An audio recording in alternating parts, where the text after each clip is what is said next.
So you've got a lot of big guys you've added to your team, but what can we expect from them in the paint, do you think, so far? What you see?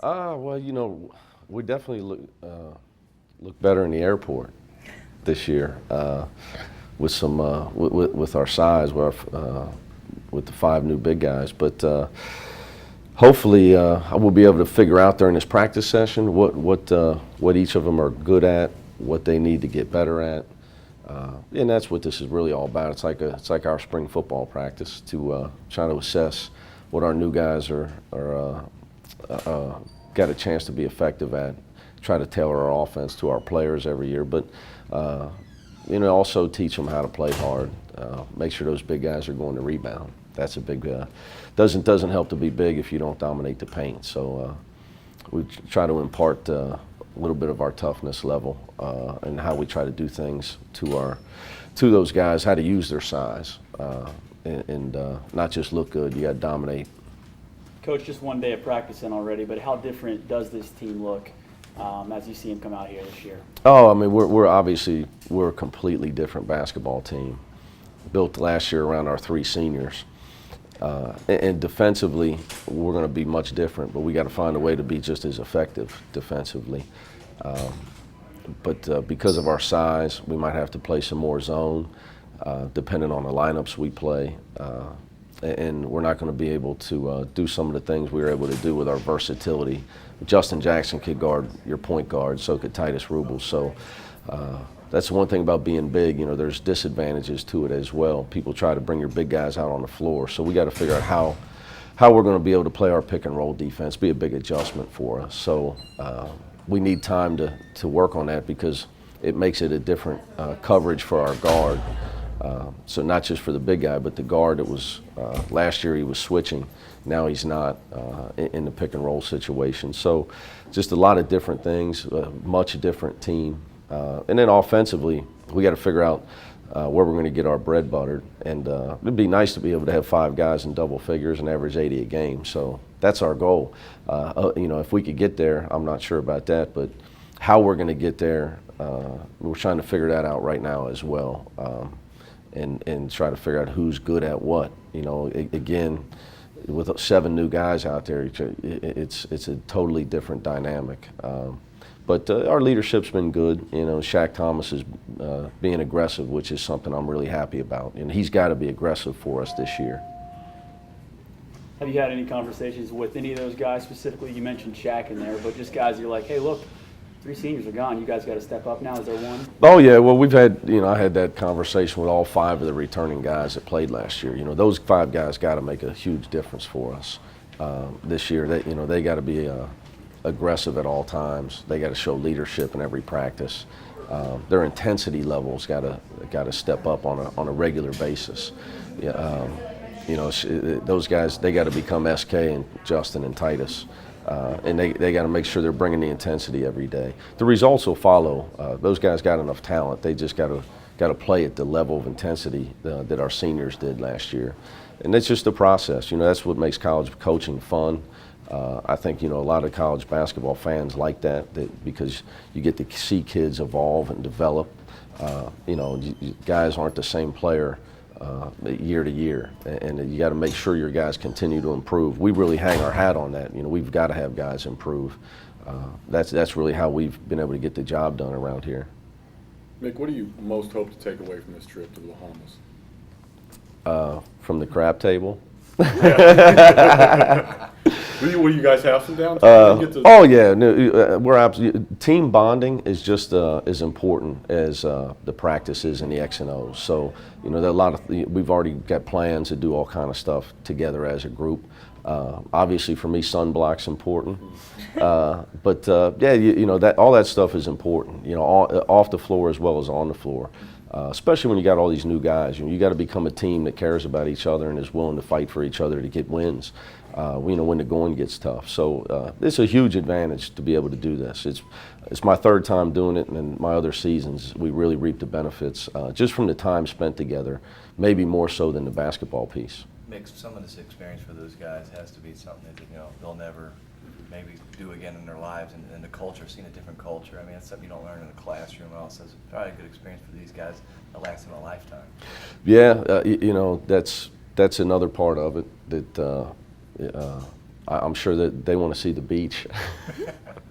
You know, so we're gonna, for those guys, be able to go down, spend 5 or 6 days at Atlantis, you know, and hit the pools. You know, it's not like, you know, we want to play well, and I'm more concerned with the practices. But at the same time, we want to make sure that we're having some fun and getting ready for the season. You know, this is all a process, and team bonding, having fun, getting a chance to go to the Bahamas as a group together, to be able to provide that experience for the guys is a great thing. You know, and kids work really hard. They deserve it. They earned it. I know SK and Justin are a little upset they didn't get to go to the Bahamas. We went to Ottawa, Canada. So you know, the Parks, Jaquan Parker's on the staff now, so he's pretty happy about it.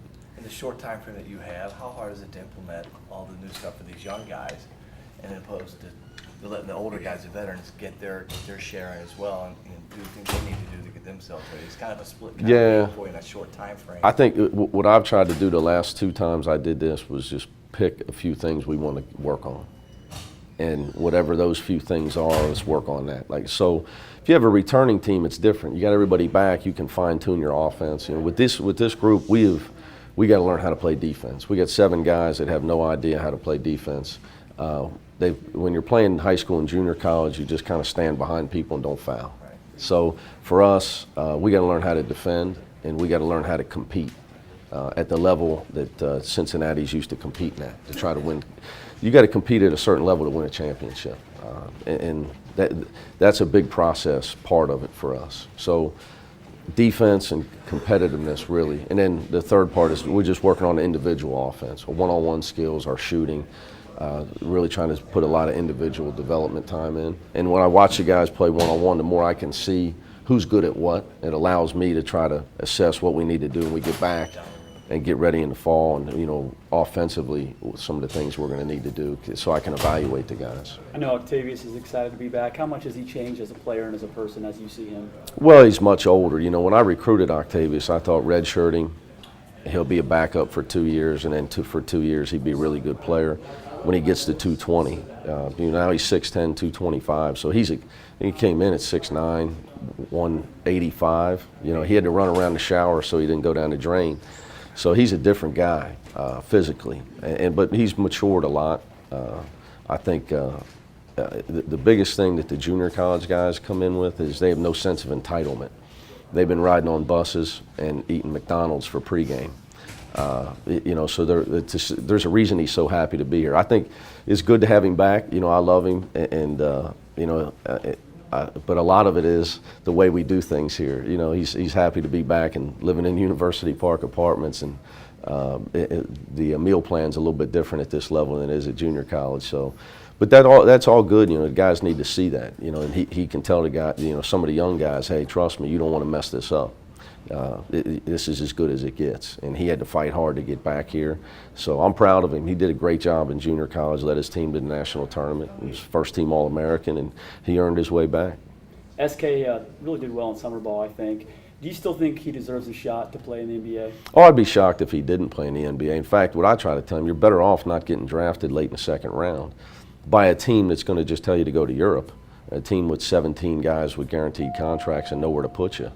And they can own your rights for a year and just tell you, hey, play in the D League or play in Europe. You know, as a free agent, you get to kind of pick the best option out there for you. So, you know, I think it's imperative that his agent does a good job and makes sure that they survey the landscape and find the right spot for him, because he's an NBA player. So I'd be shocked if he didn't make it.